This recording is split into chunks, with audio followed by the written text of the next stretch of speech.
અંદર શું છે તમને જોવા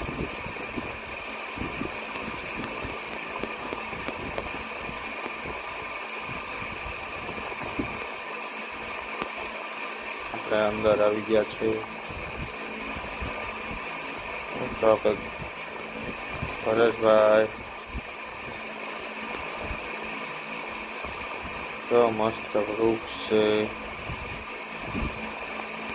આપણે કુવા જેવું હતું સ્વિમિંગ પુલ જેવું છે પાણીનું ફુવારો થાય એમાં